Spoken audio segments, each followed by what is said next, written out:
Mtazamaji, wiki tatu tangu muhula wa kwanza wa masomo shuleni kuanza rasmi, uhaba wa vitabu vya masomo vinavyohitajika unaendelea kuwatatiza wazazi na vile wanafunzi.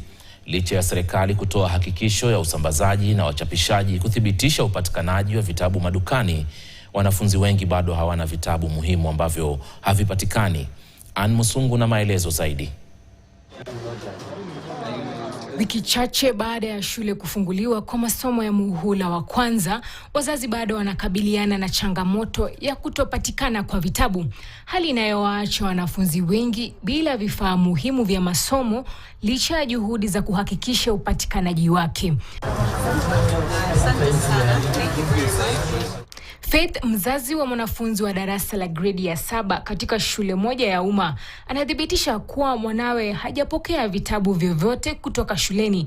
Zaidi ya hayo, vitabu walivyotakiwa kuvinunua havipatikani madukani. We were given a list of books to buy, and then there was a list that was supposed to be given in school.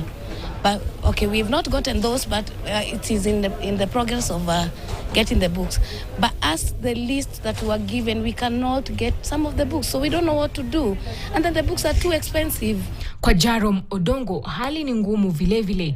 Kati ya orodha ya vitabu 12 vinavyohitajika, ameweza kupata kimoja pekee, jambo linaloonyesha ugumu unaowakumba wanafunzi na wazazi katika kupata vifaa muhimu vya masomo. Na vitabu 12 kutoka mwezi wa 11 tumekuwa tukitafuta vitabu, hatujaipata vitabu zote.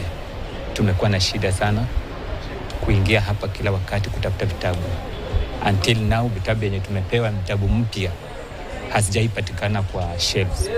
Haya yanajiri licha ya wachapishaji wa vitabu kuthibitisha awali kuwa vitabu vinapatikana katika maduka, huku serikali nayo ikiahidi usambazaji wa vitabu katika shule za umma. Hata hivyo, wanafunzi na wazazi bado wanakumbana na changamoto ya kupata vitabu hivyo muhimu. We distributed about 9.9 million books in all learning areas, and as the students, as the learners start class, they will be getting those books on a 1-to-1 ratio. Ann Musungu, KTN, Nairobi.